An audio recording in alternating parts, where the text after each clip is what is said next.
사랑의 하나님 아버지, 죄인의 구원을 위해 이 땅에 다시 오실 예수님을 기다리며 대림절 두 번째 줄 예배로 드리게 하시니 감사합니다. 우리들의 마음 가운데 간절히 기다리는 거룩하고 경건한 마음을 허락하여 주시고 우리 안에 세속적인 마음이 버려지고 그곳에 예수님을 향한 사랑이 충만하게 채워지게 하여 주옵소서. 하나님 아버지, 어느새 2020년이 마지막 한 달을 남겨두고 있습니다. 12월은 입술로 행실로 생각으로 주님의 뜻을 거스른 모든 완악함을 회개하고 한 해의 모든 어둠을 털어버리며 은혜와 구원의 풍성한 열매를 맺어 기쁨의 찬송을 주님께 드리는 출발점이 되게 하여 주옵소서. 한 주간에 드리는 예배가 인생을 살리고 세상을 변화시키는 줄 믿사오니 코로나가 의심병을 제조시키고 가까이 하기에는 너무 먼 당신을 만들고 있지만 적어도 예배자는 하나님이 보호하시는 줄 믿습니다. 오늘 이 예배가 하나님께 집중하여 감사함으로 드리는 예배가 되게 하여 주옵소서. 하나님 아버지, 코로나의 기승으로 지구촌이 바람 앞에 등불처럼 흔들리고 있습니다. 성탄 트리에 달린 네온이 반짝이며 캐롤이 울려 퍼지던 거리는 한산하고 축복받아야 할 결혼식에 가지 못하며 위로받아야 할 장례식에 조문객의 발길도 없습니다.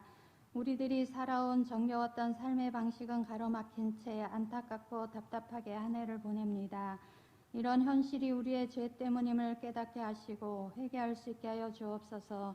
대통령과 위정자들은 계속해서 온 국민을 크게 실망시키고 그로 인해 경제는 더 어려워지고 있습니다.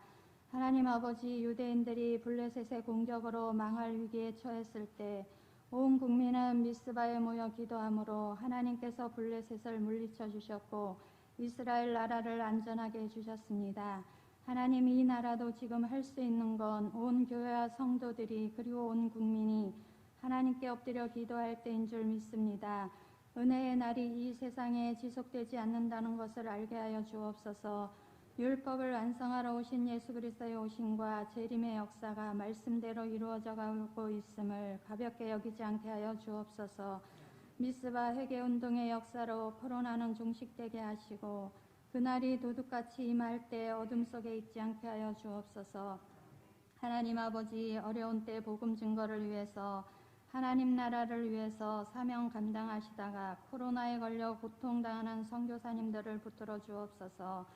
특별히 미얀마 옹기수 전원영 선교사님, 고통의 긴 시간들을 오직 하나님만 의지하여 잘 이기며 가게 하시고 이제 회복의 시간들을 힘을 다해 가고 계시오니 끝까지 함께하여 주셔서 후유증 남지 않게 하시고 완전하게 치료하시어서 하나님의 살아계심을 미얀마 땅에 나타내 보여주시옵소서. 사역지의 모든 태신자들에게 구원의 은혜가 임하게 하시고 마음문이 열려 주께로 돌아옴으로 미얀마 땅이 복음화되게 하여 주옵소서. 하나님 아버지, 우리 오르동 제1교회가 올 한 해도 건강하게 올 수 있도록 인도하여 주시니 감사합니다. 2014를 통해 성전 건축도 이루게 하셨고 이제 헌당과 10곳 선교지와 4곳 개척교회의 꿈을 하나님의 때에 하나님께서 하나님의 방법으로 이루실 것을 믿고 나아가오니 하나님 나라의 축복의 통로가 되게 하시고 부흥되게 하시며 내년에도 복을 받아 나누는 교회 되게 하여 주옵소서. 각 기관마다 부서마다 구역마다 새롭게 세워지는 일꾼들의 섬김을 통해 부흥되고 재생산되며 특히 교회의 기둥이 될 주일학교 학생부 청년부의 부흥의 역사가 일어나게 하여 주옵소서. 선한 목자 되신 하나님 아버지, 수능을 무사히 마칠 수 있게 하시니 감사합니다. 이제 결과는 주님께 맡겨드리오니 남은 논술과 면접에도 함께 하셔서 대학이라는 더 큰 배움의 문턱에서 인생의 진로를 선택할 수 있게 하시되 기도의 능력을 체험하게 하시고 자녀들과 부모가 믿음 안에서 하나님의 임재를 경험케 하여 주옵소서. 하나님 아버지, 환우들과 연로하신 어르신들을 기억하여 주옵소서. 자식들을 사랑으로 키우시고 이제 나이 들어 자식들에게 짐이 될까 전전긍긍하는 우리 부모님들의 노후가 외롭지 않게 편안하게 도와주옵소서. 요양원들의 방문이 통제되며 어르신들이 더 많이 고립되고 외로워하고 있습니다. 주께서 친히 그들을 위로하여 주시고 붙들어 주옵소서. 경제적으로 힘들어하는 가정들을 기억하사 우리 인생에 아낌없이 부어주시는 하나님이 함께 하신다는 큰 축복을 마음에 새기며 각자의 자리에서 축복의 통로로 살게 하여 주옵소서. 오늘도 하나님의 말씀을 대언하시는 담임 목사님을 붙들어 주시고 성령 충만으로 말씀 전하실 때 말씀이 곧 하나님이시오니 말씀이 들리는 곳마다 어둠이 떠나가고 하나님 나라가 임하는 기적을 누리게 하여 주옵소서. 모세는 무리바에서 감정 조절을 못하는 한 번의 실수로 가나안 땅에 들어가지 못했습니다.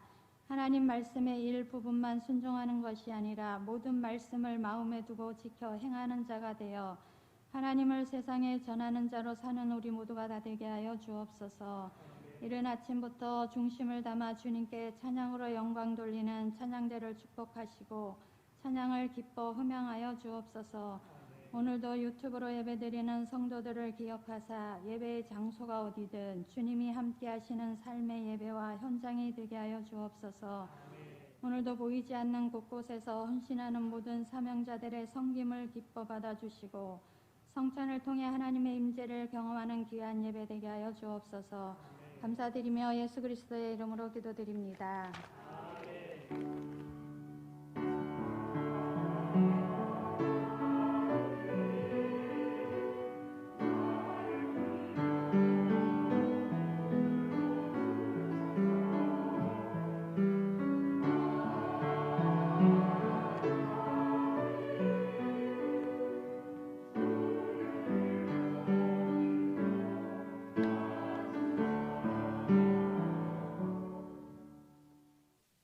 이 시간 우리에게 주신 하나님의 말씀 신약 성경 로마서 15장 1절에서 13절의 말씀입니다. 로마서 15장 1절에서 13절의 말씀 이제 봉독해 드리겠습니다. 믿음이 강한 우리는 마땅히 믿음이 약한 자의 약점을 담당하고 자기를 기쁘게 하지 아니할 것이라. 우리 각 사람이 이웃을 기쁘게 하되 선을 이루고 덕을 세우도록 할지니라. 그리스도께서도 자기를 기쁘게 하지 아니하셨나니 기록된 바 주를 비방하는 자들의 비방이 내게 미쳤나이다 함과 같으니라. 무엇이든지 전에 기록된 바는 우리의 교훈을 위하여 기록된 것이니 우리로 하여금 인내로 또는 성경의 위로로 소망을 가지게 함이니라. 이제 인내와 위로의 하나님이 너희로 그리스도 예수를 본받아 서로 뜻이 같게 하여 주사 한 마음과 한 입으로 하나님 곧 우리 주 예수 그리스도의 아버지께 영광을 돌리게 하려 하노라. 그러므로 그리스도께서 우리를 받아 하나님께 영광을 돌리심과 같이 너희도 서로 받으라. 내가 말하노니 그리스도께서 하나님의 진실하심을 위하여 할례의 추종자가 되셨으니 이는 조상들에게 주신 약속들을 견고하게 하시고 이방인들도 그 긍휼하심으로 말미암아 하나님께 영광을 돌리게 하려 하심이라. 기록된 바 그러므로 내가 열방 중에서 주께 감사하고 주의 이름을 찬송하리로라 함과 같으니라. 또 이르되 열방들아 주의 백성들과 함께 즐거워하라 하였으며 또 모든 열방들아 주를 찬양하며 모든 백성들아 그를 찬송하라 하였으며 또 이사야가 이르되 이새의 뿌리 곧 열방을 다스리기 위하여 일어나시는 이가 있으리니 열방이 그에게 소망을 두리라 하였느니라. 소망의 하나님이 모든 기쁨과 평강을 믿음 안에서 너희에게 충만하게 하사 성령의 능력으로 소망이 넘치게 하시기를 원하노라.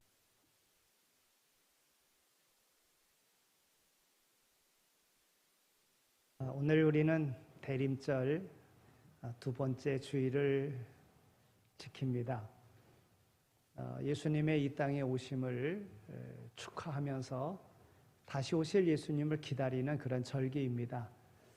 아무쪼록 주님이 이 땅에 왜 오셨는지 또 다시 오실 때는 어떻게 하실 것인가 말씀을 통해서 깨달으시고 또 그 가운데 바른 믿음의 삶을 통해서 다른 이들, 함께하는 이들에게 기쁨을 주는 이러한 삶을 살아가는 모두가 다 되시기를 축원합니다. 제가 재미있는 이야기를 한 편 소개하겠습니다 그랬는데 제가 소개를 해도 여러분들이 재밌어야 재미있는 얘기인데 소개하겠습니다. 하루는 하나님께서 닭과 개와 돼지를 불러서 너희들은 이제부터 인간 세상에 내려가서 1년 동안 사람들을 위해서 할 일이 무엇인가를 찾아보고 봉사하고 와라 이렇게 명하셨습니다. 그리고 1년이 지나서 닭과 개와 돼지가 하나님 앞에 와서 보고를 합니다. 먼저 닭이 입을 열었습니다. 하나님, 제가 세상에 가서 보니 사람들이 열심히 일을 하기는 하는데 시간을 몰라서 애쓰는 모습을 보았습니다. 그래서 매일 새벽마다 꺾기요 하고 새벽을 알려주었습니다. 이렇게 보고를 했어요. 그때 하나님이 들으시고서는요, 너무나도 기뻐서 닭한테는 벼슬을 줬대요. 그래서 그 후에 닭은 상으로 받은 벼슬을 항상 자랑하며 흔들고 다니게 되었다 하는 것입니다. 두 번째는 개가 와서 하나님께 보고를 했습니다. 하나님, 제가 세상에 가서 보니까 도둑들이 얼마나 많은지 사람들이 불안해하는 모습을 봤습니다. 그래서 저는 조금만 이상한 사람이 보여도 멍멍하고 힘껏 짖음으로 집을 지켜주었습니다. 이렇게 보고를 했어요. 개의 이야기를 가만히 듣고 계시던 하나님께서 너무나도 기쁜 나머지 3개밖에 없던 다리를 4개로, 그래서 다리 하나를 더 주었다는 겁니다. 다리 하나를 선물로 받은 것이지요. 그래서 이 하나님께로부터 받은 이 선물이 너무나도 귀하고 감사해서 용변을 볼 때마다 한 다리를 들고 그리고 용변을 보게 되었다고 하는 것입니다. 세 번째는 돼지가 와서 하나님 앞에 보고했습니다. 하나님, 제가 세상에 가서 보니까 세상에 할 일이 없었습니다. 그래서 매일매일 먹고 자고 놀다가 왔습니다. 돼지가 이렇게 이야기하는 것을 가만히 듣고 계시던 하나님께서 화가 났습니다. 필요한 건 무엇인지 찾아서 보고 봉사하고 오라 그랬는데 봉사할 것이 없다고 먹고 놀다가만 왔다 그러니까 화가 났어요. 그래서 여봐라, 걔 아무도 없느냐 하고 하나님께서 통을 치시면서 저 돼지 주둥이를 단칼로 치라. 그래서 천사가 하나님의 명대로 돼지 주둥이를 단칼로 쳐버려서 돼지의 주둥이가 없어지게 되었고 코와 입이 붙어서 하나가 되어 그래서 음식을 먹을 때마다 숨이 막혀 곤란하게 되었다 하는 것입니다. 돼지는 자신의 코와 입이 붙어 있음으로 해서 오랫동안 고생하다가 한 가지를 생각해냈습니다. 돼지 머리 놓으면 복 받는다. 이런 거짓 풍설을 퍼뜨렸습니다. 그랬더니 어리석은 인간들이 너나 나나 할 것 없이 복을 받겠다고 돼지 머리를 잘라서는 제사상에 올려놓게 되었다는 거예요. 그러니까 돼지가 자기 머리에 올려놓고 넙죽넙죽 절하는 인간들을 보고서는 어리석은 인간들의 모습이 얼마나 우스운지 웃음을 참다 못해서 웃음을 터뜨렸는데 그 이후부터 잘라놓은 돼지 머리는 일편단심 변하지 않고 방긋방긋 웃는 그런 돼지 머리가 되었다. 뭐 이런 이야기입니다. 여러분, 이 이야기가 웃음을 주기 위해서 누군가에 의해서 만들어진 이야기임에는 틀림이 없습니다. 그러나 그럼에도 불구하고 이 이야기가 우리에게 주는 교훈이 있습니다. 닭은 닭으로서 개는 개로서 해야 할 일이 있다는 것입니다. 닭은 사람들을 깨우기 위해서 꺾기요 하고 새벽을 알려주는 일을 하였고 개는 멍멍 짖어대므로 도둑을 지켜주는 일을 했다는 것입니다. 한마디로 이 이야기는 개는 개처럼 살고 닭은 닭처럼 살되 돼지는 돼지처럼 산다는 것입니다. 그러면 우리 그리스도인들은 어떻게 살아야 합니까? 그것은 다름 아닌 예수 그리스도를 닮아가는 그리스도인다운 삶을 살아야 하는 것입니다. 로마서에 있는 말씀을 전체적으로 놓고 보면 1장서부터 11장까지에 있는 말씀은 교리적인 그런 부분의 말씀을 하고 12장부터 16장까지는 그리스도인의 생활 실천면을 다루고 있습니다. 다시 한 번 더 정리해서 말씀을 드리면 12장에 있는 말씀은 예배의 삶을 어떻게 살아야 될 것인가에서 너희 몸을 산 제물로 하나님 앞에 드리라 하는 거예요.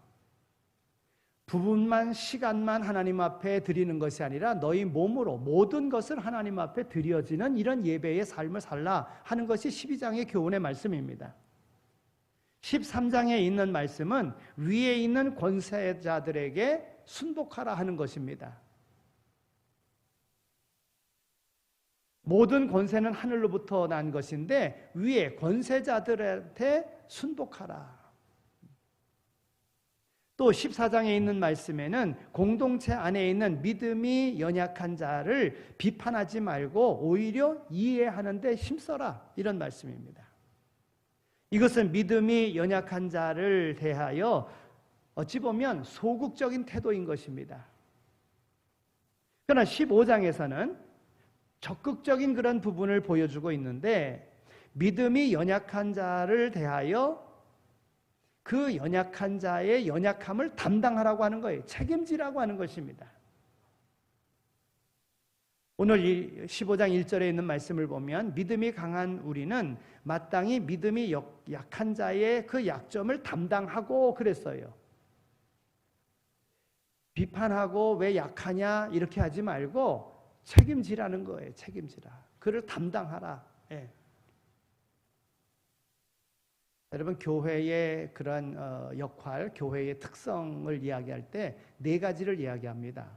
왜 교회가 존재하는가? 예배하기 위해서 존재합니다.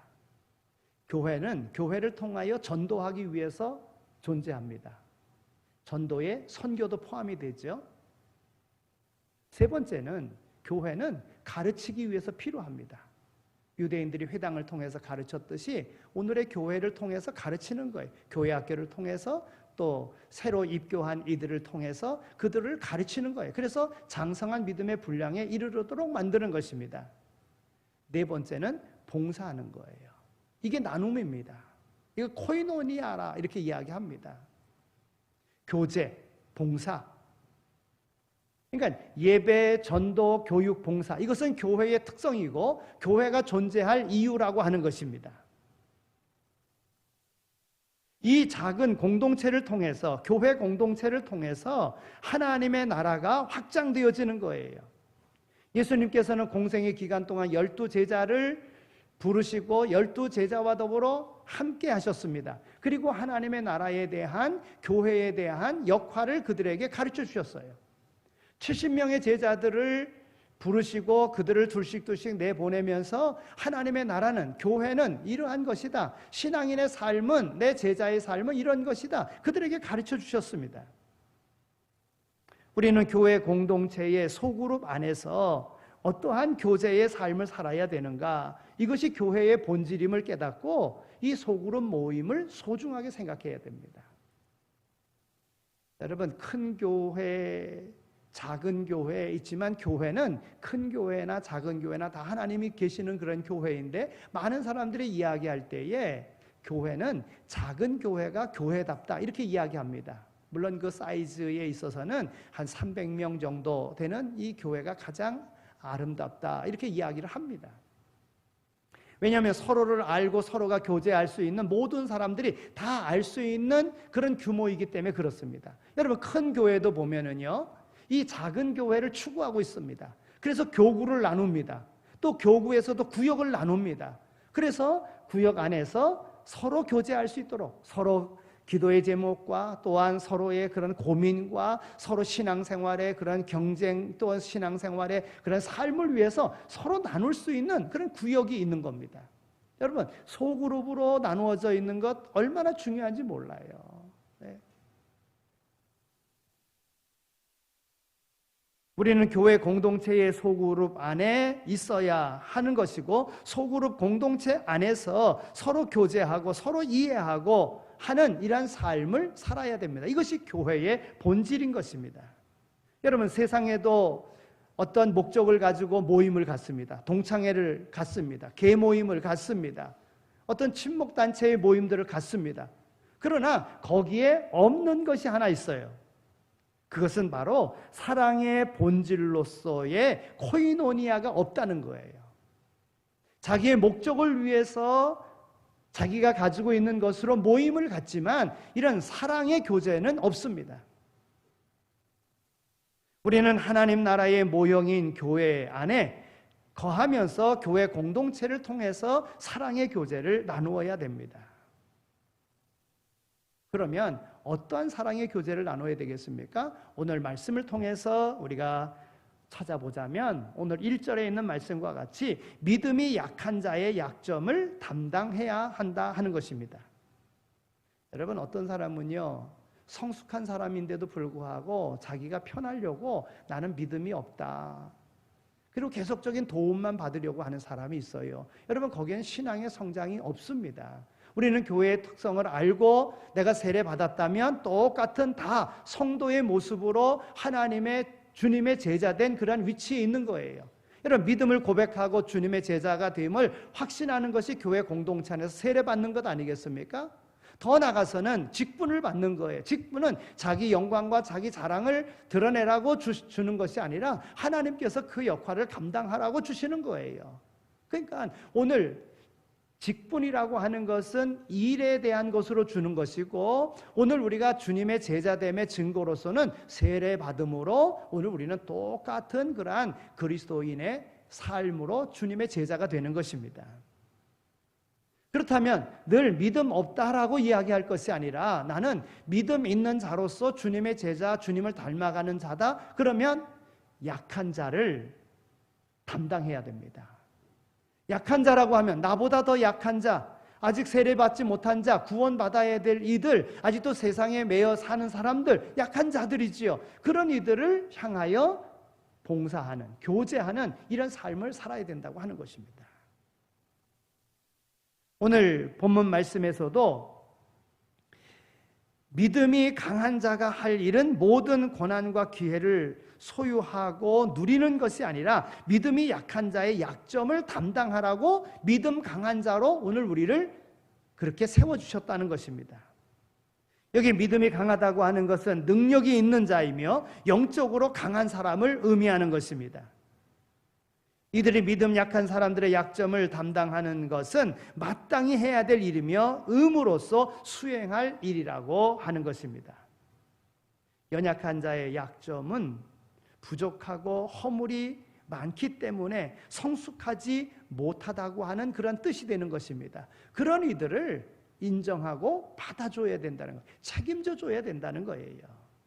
그래서 사도 바울은 이야기합니다. 갈라디아서 6장 2절에서 너희 짐을 서로 지라 그랬어요.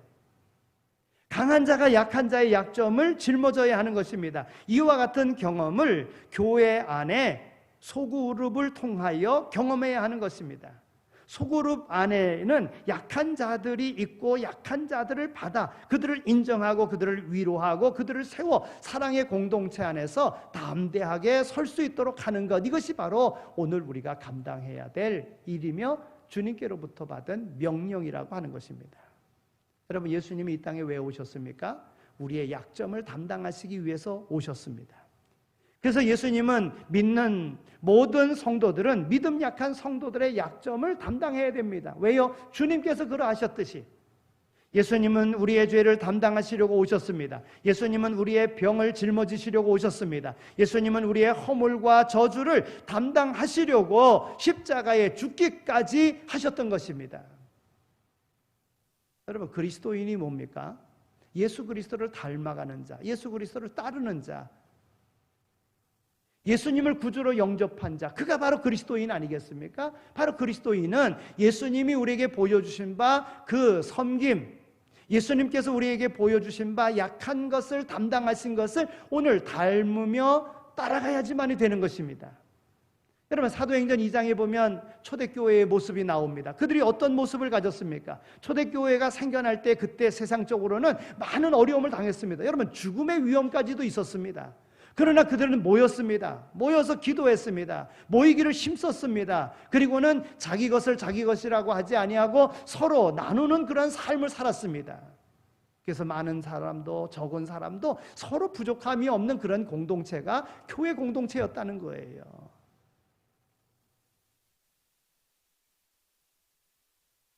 소그룹의 공동체는, 교회는 짐을 서로 나누어지는 그런 아름다운 교제가 있는 그런 공동체가 되어야 됩니다.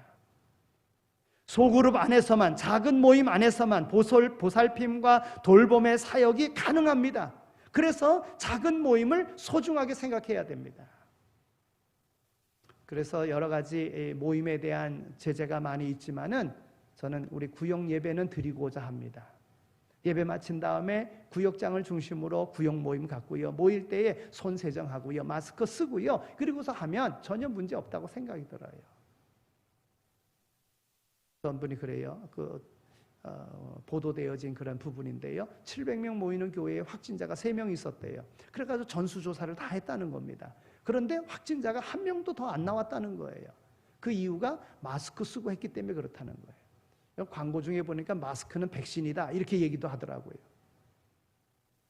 제가 마스크를 안 쓰고 또 이렇게 하니까, 목사님은 마스크 안 쓰고요, 뭐 이렇게, 아마 제가 여기서 쓰고 하면 거리가 충분하게 되잖아요. 네? 그래서 괜찮다 저도 생각을 하고, 그런데 저도 사실은 저를 위해서라도 써야 되는 그런 건데요. 네. 그래도 마스크 안 쓰고 하면 그래도 답답해 보이지는 않지 않습니까? 네. 여러분, 우리의 소그룹, 하나님께서 또 작은 교회로서의 이런 특성, 작은 교회에만 그냥 머무를 것이 아니라 큰 교회가 돼도 교구를 나누고 구역을 나누고 소그룹의 모임들을 나눠서 특성에 따라서 뭐 남녀 선교회를 나누는 그 이유가 다 소그룹 안에서 그것이 가능하기 때문에 그래 하는 거예요. 오늘 우리가 그래서 구역을 잘 지켜야 되고 구역 식구들의 그런 약함을 담당해야 되고 하는 이 일을 어떤 어려움이 있다고 할지라도 지켜가고 싶은 그런 마음이 있는 것입니다. 두 번째는 함께하는 자들을 기쁘게 해야 됩니다. 여러분, 하나님이 인생을 지으신 목적이 뭡니까? 하나님이 인생을 통해서 찬양 받으시려고 그런 거예요. 여러분, 찬양 속에는 기쁨이 있는 것입니다. 오늘 우리의 삶 속에서 물론 여러 가지 어려운 일들도 있지만 오늘 우리에게 주신 사명이 있다고 하면 나를 만나는 사람에게 기쁨을 전해줄 수 있는 사람이 되어야 돼요. 여러분, 그리스도인은 그러한 사명을 받았다는 거예요. 그런 믿음의 강함이 있다고 하는 것입니다. 환난 속에서도 인내함으로 그것을 이길 수 있는, 또한 하나님이 책임져 주시고 인도해 주신다고 하는 확신이 있을 때 어떤 어려움도 이것은 두려움과 걱정이 아니라 도리어 하나님의 승리를 보여줄 수 있는 기회라고 하는 것이지요. 바른 성도의 삶은요, 자기를 기쁘게 하는 것이 아니라 이웃을 기쁘게 하는 삶이에요. 이것이 바른 믿음 강한 성도의 모습인 것입니다. 예수님은 자기를 기쁘시게 하신 적이 한 번도 없었습니다. 하늘 보좌를 버리시고 이 땅에 오셨습니다. 아예 낮아지셨습니다.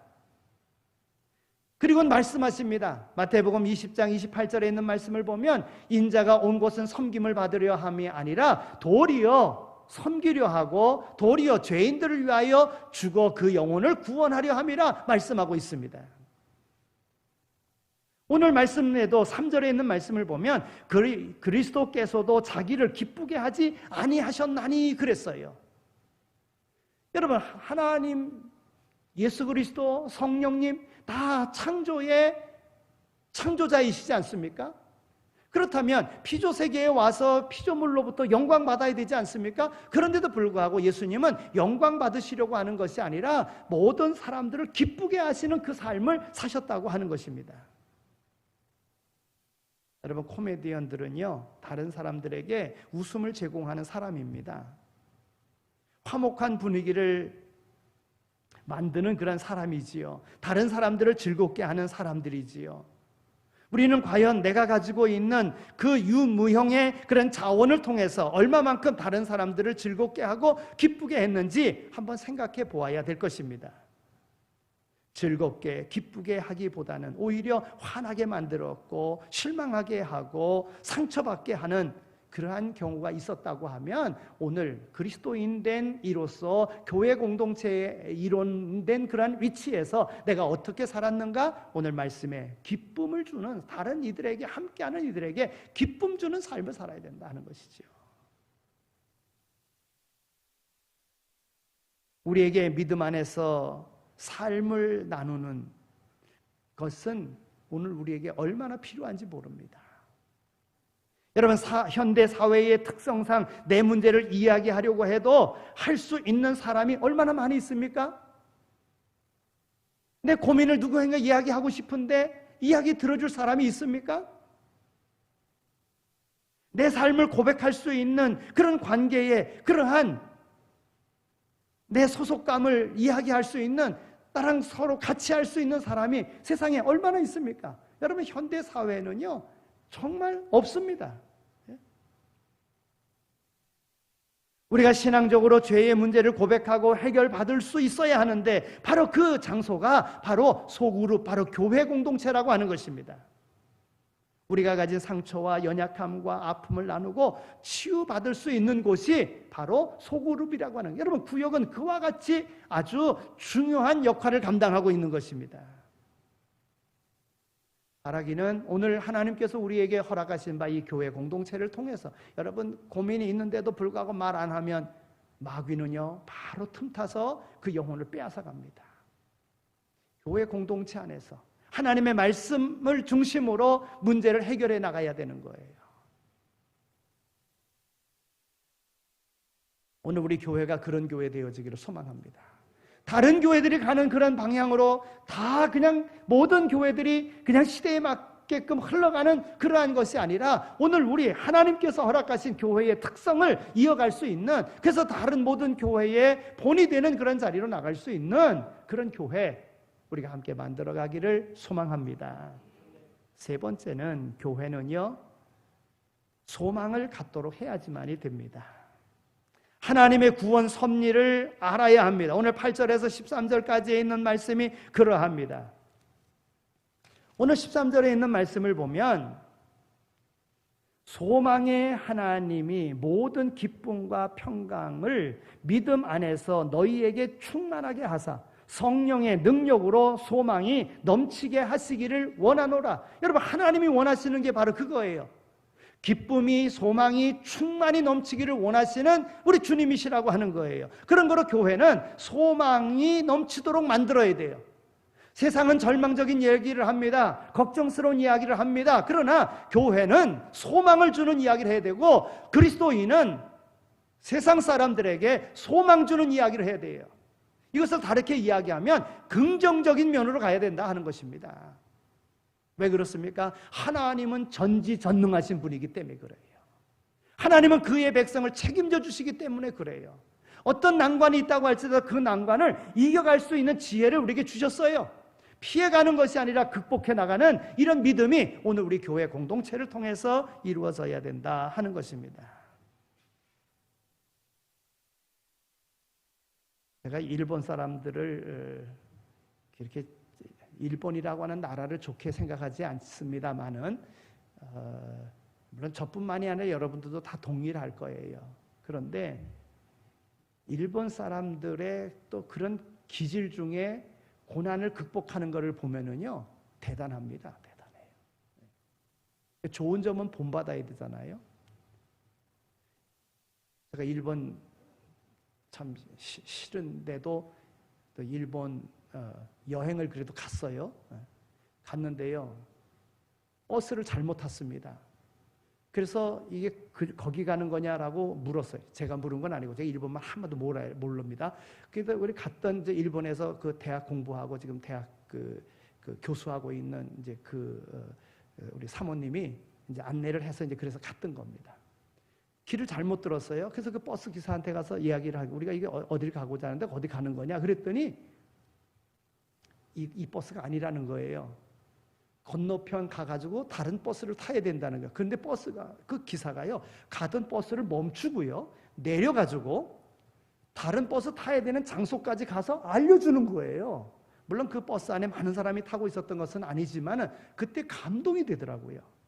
외국 사람, 길 잘못 들은 사람, 그 사람에게 내려가지고, 기사가 말이에요, 버스 기사가 내려가지고 친절하게 어느 자리라고 다 이렇게 가르쳐주는 거예요. 그래서 그 가르쳐준 데 가서 타고 우리 목적지에 갈 수가 있었습니다. 감동이 되더라고요. 여지까지 내가 미워했던 건 무조건 미워할 것은 아니다, 이런 생각이에요. 여러분, 우리 한국 사람들이 문제 생기고 괴롭고 고민스러우면 어떻게 그것을 풉니까? 술 먹는 것으로 풀려고 그래요. 일본 사람들은 어떻게 하는 줄 아세요? 보니까 일본 사람들은요, 책을 읽는데요. 책을 읽어요. 그래서 거기서 교훈을 얻는다고 하는 겁니다. 근데 오늘 우리 그리스도인들은 어찌 해야 됩니까? 교회, 공동체 안에 소속되어 있는 오늘 우리들은요, 오늘 말씀해 보니까 성경의 말씀을 통해서, 성경 말씀을 통해서 오늘 우리가 어떻게 하여야 될 것인가 인내하면서 그 말씀의 믿음을 가지고 풀어가야 된다는 거예요. 우리 그리스도인들이 가져야 될 것이 바로 그거라는 겁니다. 성경의 진정한 목적은요, 영생에 대한 위대한 소망을 갖게끔 하는 데 있는 거예요. 구원받게끔 하는 데 있는 거예요. 그 문제 있을 때마다 기도하고 문제 있을 때마다 하나님의 말씀을 놓고 하나님의 말씀으로 해결하려고 하면 그 인생 문제 해결받는다는 거예요. 근데 이와 같은 것을 소그룹을 통해서 이룰 수 있다고 하는 겁니다. 내가 알고 있는 하나님의 말씀으로 어려움 속에 있는 이들에게 가르쳐 주는 거예요. 내가 경험한 그런 신앙의 경험을 통해서 연약한 이들에게 알려주고 그로 하여금 그를 담당하는 거예요. 이게 교회의 특성이라고 하는 것입니다. 그리고 그 소그룹 안에서 하나님의 성품을 경험하게 되어지면요, 하나님 안에서 소망을 갖게 되어지는 겁니다. 오늘 우리의 신앙 공동체를 통해서 이 코이노니아가 무엇인지 우리가 함께 생각하면서 서로를 향하여 마음을 열고 사랑의 관계를 확인하는 아름다운 공동 식사와 더불어 공동의 그러한 나눔을 통하여 오늘 우리의 장을 넓혀갈 수 있는 이런 삶을 살아간다면 하나님께서 오늘 우리에게 은혜 위에 은혜, 복에 복을 허락해 주실 줄로 믿습니다. 사도행전교회는 어땠습니까? 모이기를 패하는 어떤 이들과 같이 되지 말고 모이기를 힘쓰라 그랬습니다.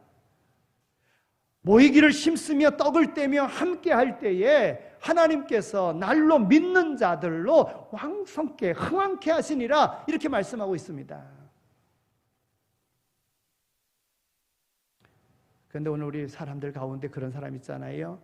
교회의 모습에 너무 깊이 알면 상처받고 실망한다고 이야기하는 사람들이 있습니다.